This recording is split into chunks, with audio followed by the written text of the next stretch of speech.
Hello and welcome to Showbiz Buzz with Bruno, presented by madstheater.com. Today we are here with the lovely mother and daughter team of Deb and Hannah Nice.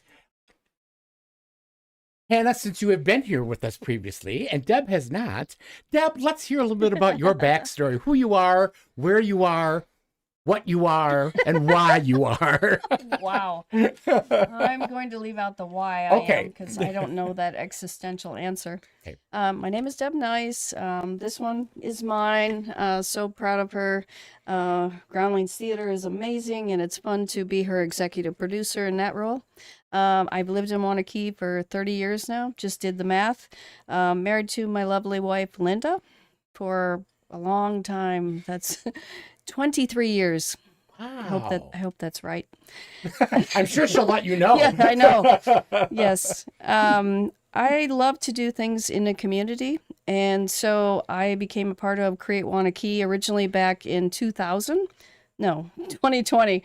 And I was a part of that for a brief amount of time. And then in the meantime, my current fascination is making community art projects that are interactive in our yard. So we have things like the Waunakee chalkboard, where I write like dad jokes every day to amuse passersby on Main Street. We have the duck library, which is new. Take a duck, leave a duck. We have a trinket box, and we have the wishing tree, which recently I was just on Milwaukee PBS to talk about that for Arbor Day. And I am also, as I said, doing executive producer, all the things for Groundlings Theater to help out Hannah. But in this gig that's coming up, I am the director. And it feels good. Director. Yes, it feels so good. Yeah. And you are also the web hostess, if let me put it that way, for Mads Theater. I am. You are. Thanks for reminding me of that. Most importantly. I know people. You do know people. You do know people. So, Hannah, which brings us to, we talked about Create Waunakee a little bit. So, give us a little bit of background on what you know Create Waunakee is and what it does. It's a nonprofit that is about making art and the arts more accessible and inclusive in Waunakee. And in 2024, when I was starting Groundlings, a couple of those nice people came to one or two of our shows, and then in early 2025 reached out to us like, hey, would you like to be a part of it? Which was very funny because I had spent the last 6 months like metaphorically hanging out outside their window going, hey, it would be so cool if you let me join you. Yes, and now we're here. So were they part of the Chamber of Commerce there, or were they just an entity that came about? Do you know the answer to that? I don't think they were ever Chamber of Commerce. Okay. No, they started as part of the village, and then about 6 years ago, I believe is the date, became a nonprofit. And since then, they've been doing many different initiatives in the community. So it was very excited that Groundlings was able to come under their umbrella. And right now, the Listen to Your Mother show that we are doing is to benefit the mothership, I like to call it, Create Waunakee. So it's a fundraiser for Create Waunakee. Yes. Excellent. So now let us talk a little bit about Listen to Your Mother. Yes. So how did that start? And IMIG, am I saying that right? IMIG. IMIG. Started this, many, many years ago. Is that right? The first show in Madison was in 2010, and Hannah and I actually attended. And when I saw it, I was so mesmerized. I said, next year I'm going to try out for this. I am going to write something. I've always loved to write. Hannah likes to call what I write slices of life. And embarrassing slices of your life. Slice of life sounds so much nicer than hit piece. Wow. Okay, so on that note, I wrote a piece called Puberty, aka When Things Get Hairy. And I auditioned with that piece in 2011. And I was so nervous, Michael. I hated public speaking so much.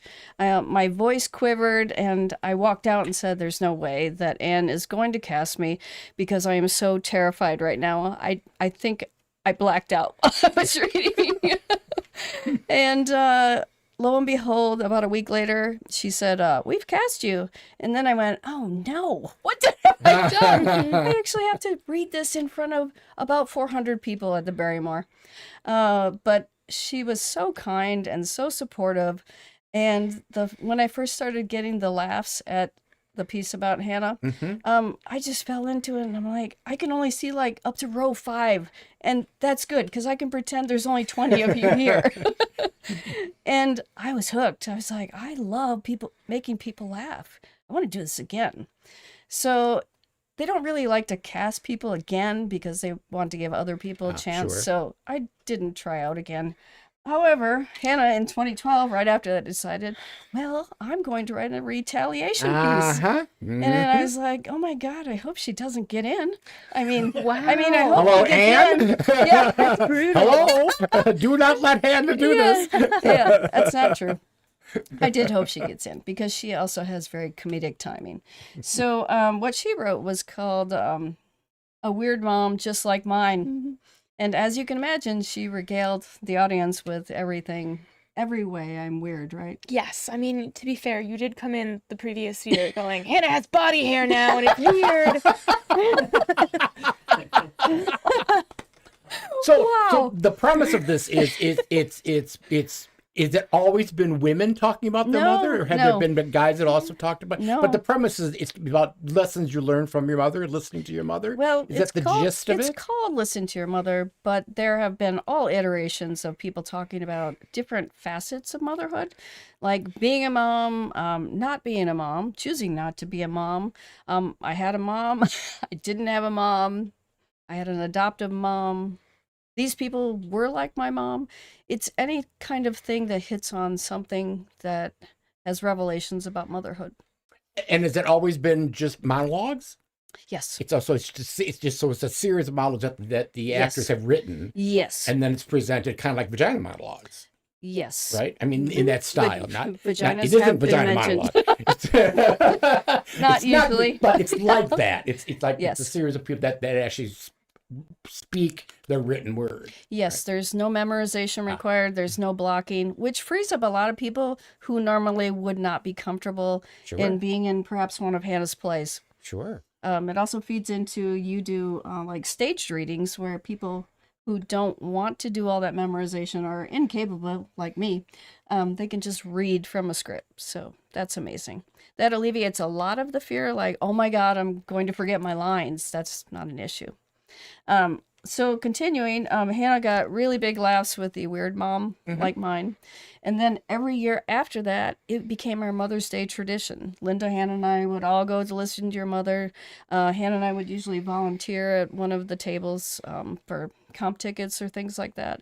And it just became an amazing tradition. And then it came about that 2017 was going to be the last year of Listen to Your Mother at the Barrymore or anywhere in Madison. Anne decided she wanted to do other things. Bless her heart. God love her. Good for you. So long years went by. I'm like, what do we do on Mother's Day now? Just go to brunch? Oh, that's awful.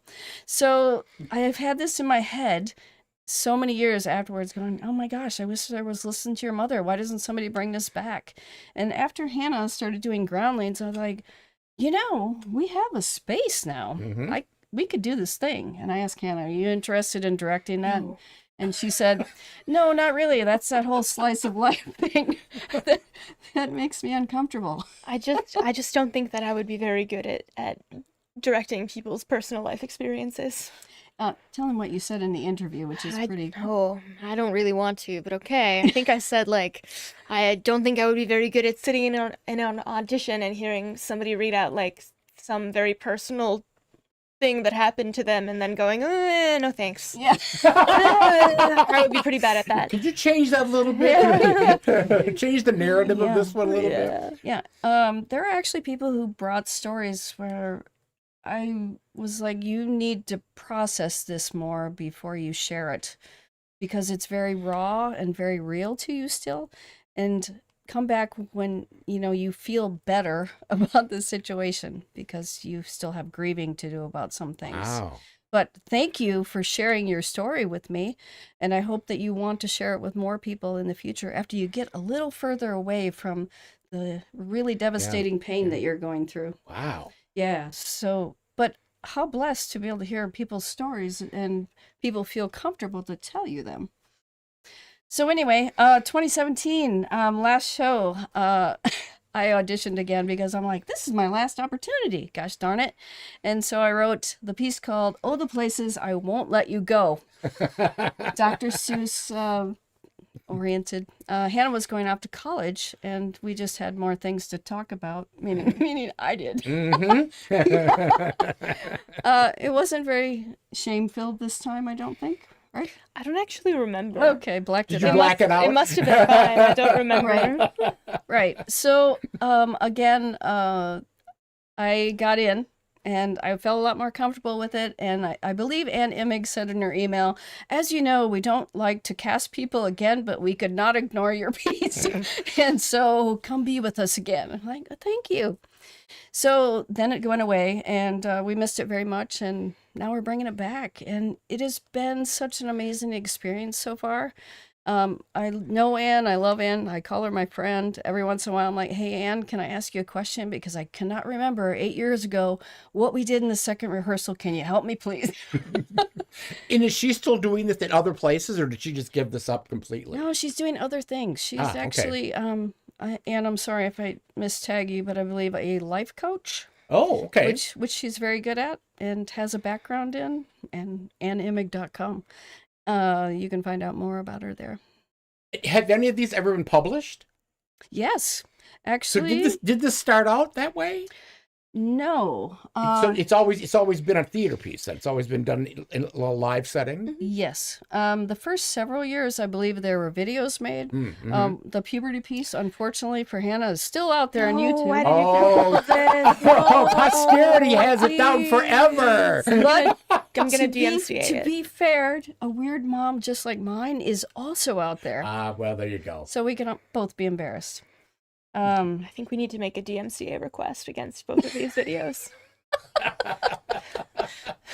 Oh, I'm sorry. Wait. No, go So ahead. Hannah's year, they did make a book about Listen to Your Mother's Show. Okay. I do not believe that the pieces were published, however. But when we started investigating, can we do Listen to Your Mother, the show, we learned that it's licensed. So we got in touch with the company and they said, we have to tell you there are pieces available that come with it if you want to read other people's stories. But going to be honest with you, real people reading their own experiences is going to be the best way to go. And that's kind of like the deal with what it is. Right, really, right. Isn't it? And frankly, had no interest in reading other people's stories. I'm sure they're great, but it would be like a play to me. Then it would be vagina monologues. Yeah. It would be somebody else's story, but you're Right. acting those stories out rather than it being your own personal story. Mm-hmm. Interesting. So do you think this will turn into an annual event? Will you keep doing it? I told Hannah that I would love that. And I feel like if it is, it will still be me directing and her supporting the show that way. So yes, I would love it for it to continue. And so talk to me a little bit about your fabulous cast of characters this year. Oh, wow. Interestingly enough, I know about 6 of the 12 women who are talking from various facets of life. 2 have been in Groundling shows with Hannah. 1 is from the original cast I was in 2011. Sarah Ward Cassidy is coming back. Love Sarah. Sarah wrote a great piece in 2011. 3 have been in my casts. Sorry. That's okay. Fact check. You said we didn't have any. I had to. Thank you. Yes. Thank you. That's because we have the picture up there. Yes.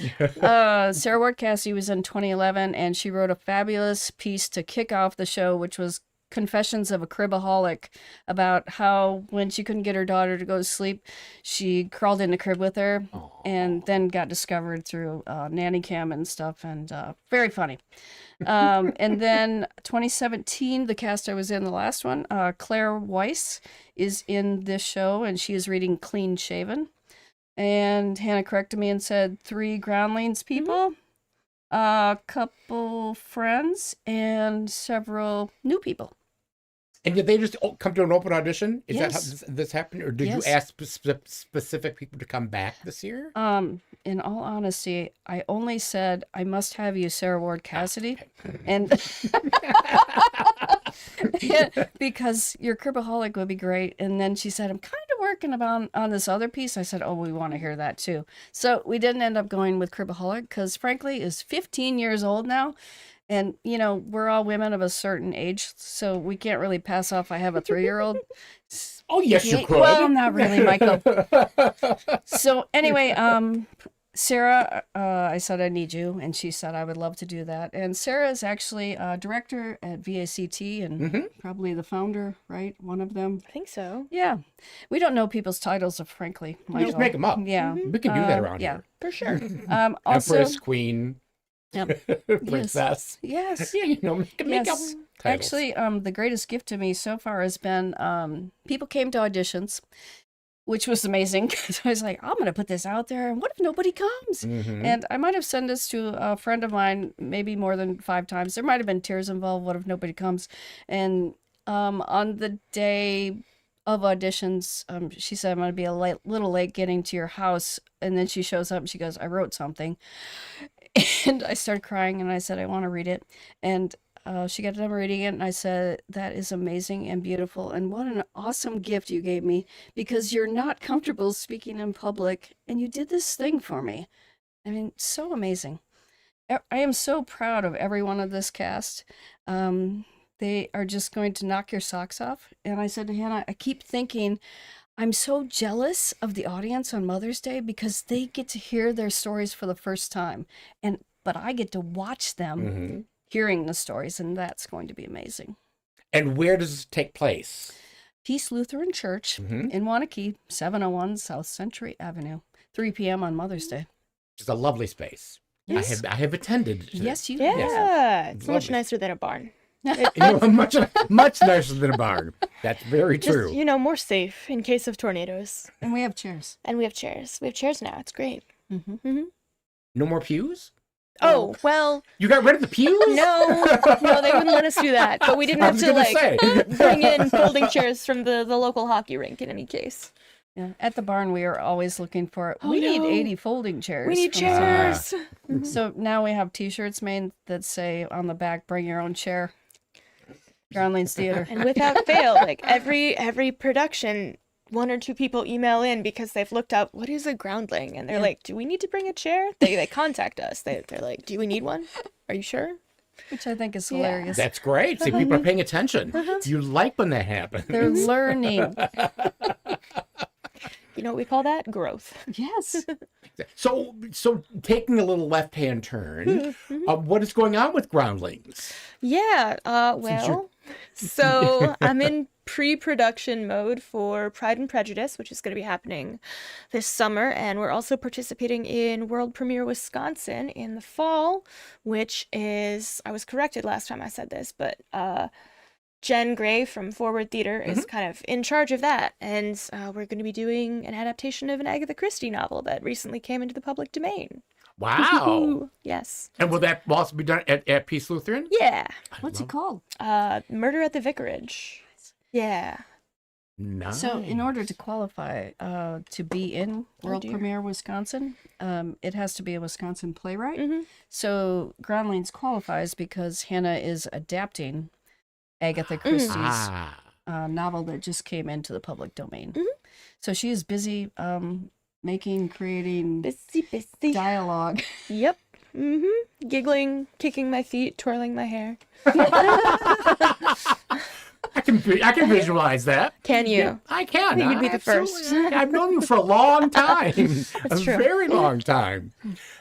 So anything else that we should know about this particular show we haven't talked about? Well, I would say how much are tickets, by the way? a measly $10.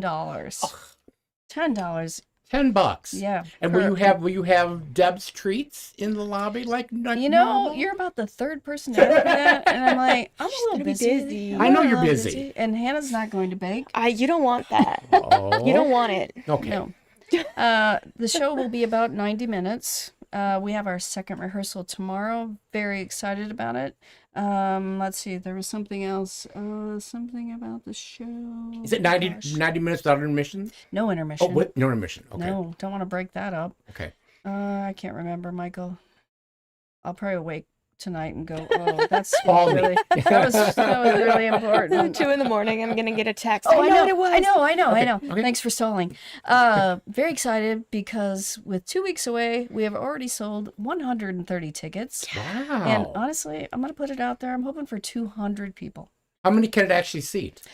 Well, Fire code. In complying with the fire code In at the the church. 435 according to Pastor Karen. If you put all of the like outside of the sanctuary seating Yes. in, the overflow Yes. seating. Oh, Even okay. the overflow seating, Michael, though, has a huge big screen Yeah. because you're not in the sanctuary, so you can still view it. So we could make it 400. That'd be awesome. That would be awesome. Mm-hmm. Be totally awesome. Mm-hmm. I love that. We're very excited. Well, we should be very excited. So, would you like to read one of the pieces that you're now gesturing to? Yeah. I would like to read a small part of my God. piece. I'm just and gonna- I don't think it's a shameful part.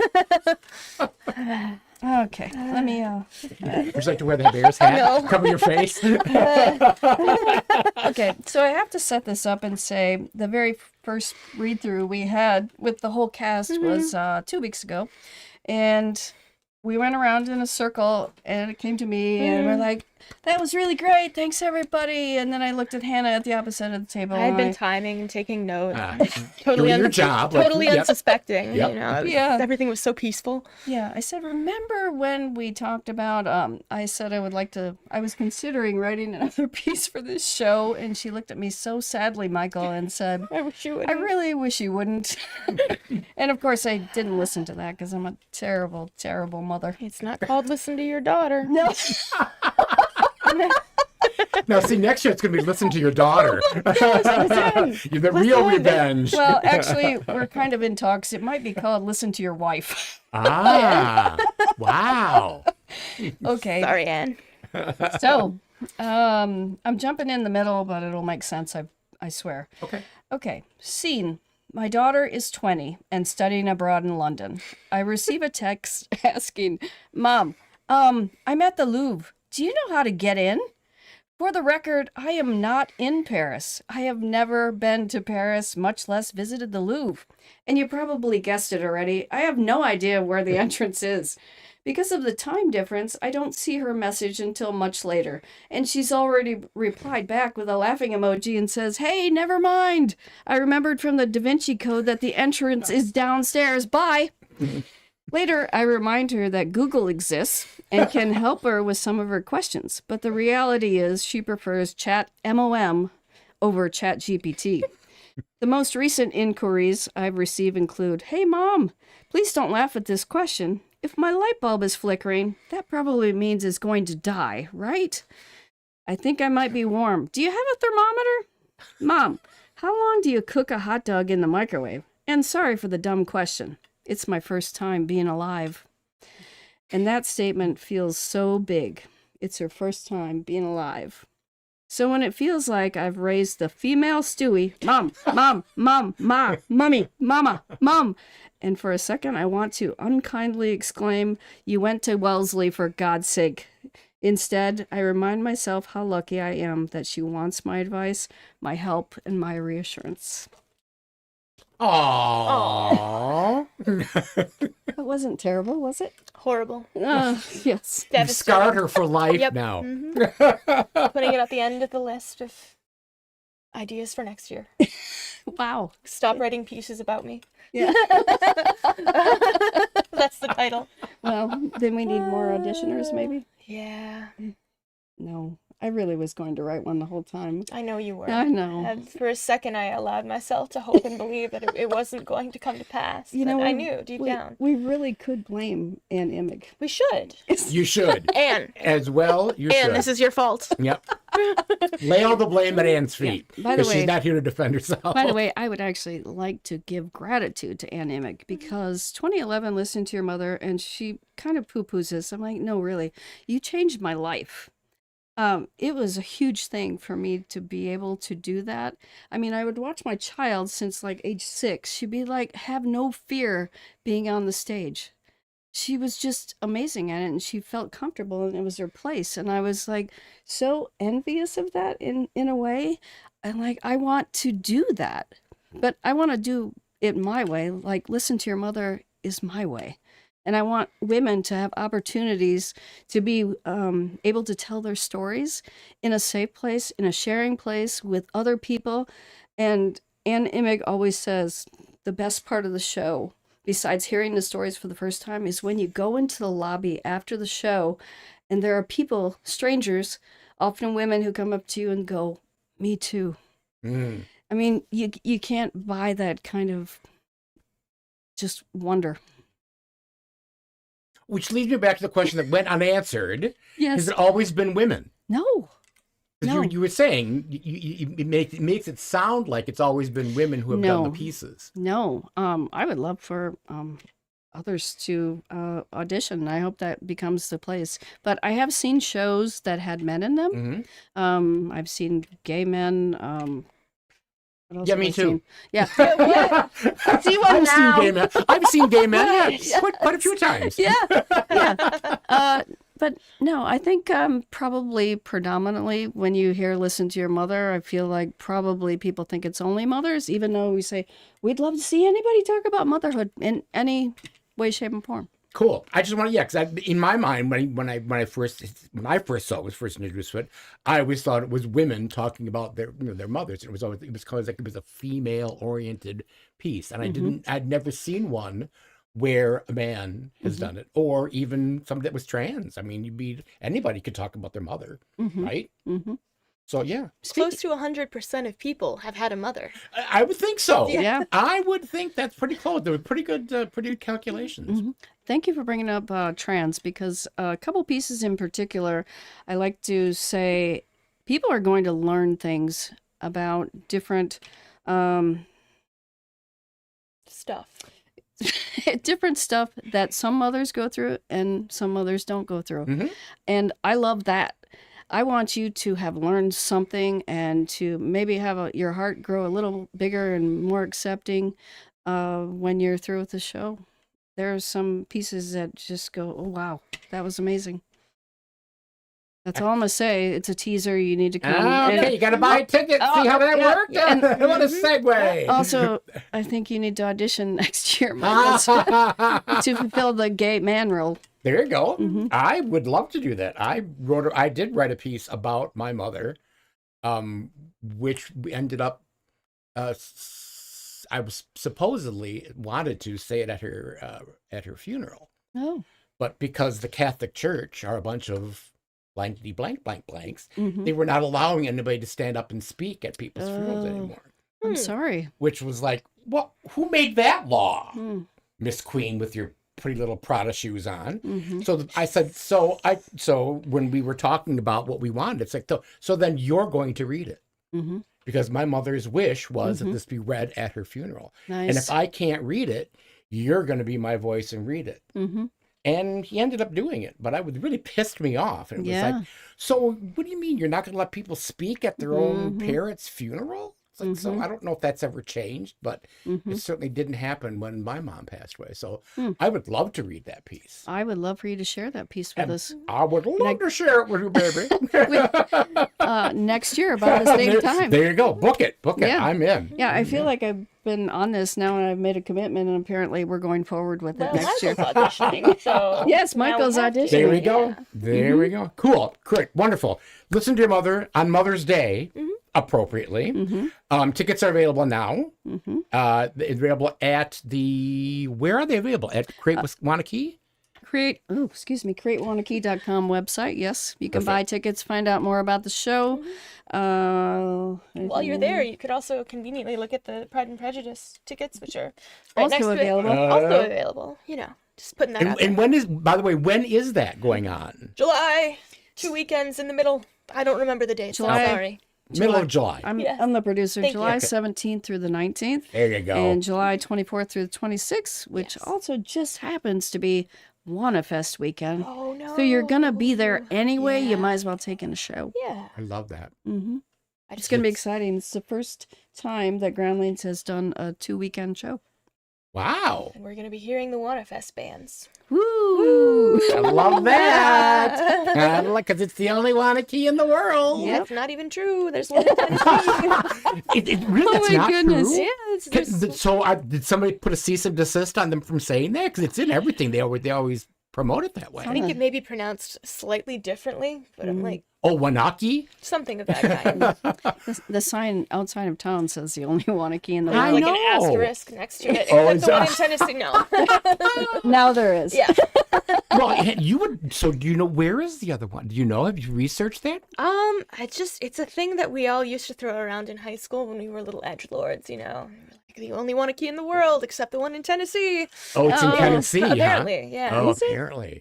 So we hear. Wow. So the lore goes. Wow. Interesting. See, who knew? I don't know. Who knew? I learn stuff from her every day. Some I said don't it. want to, but See, that's what happens when you watch, Showbiz Buzz with Bruno. You get fun facts fun that you facts. never knew about.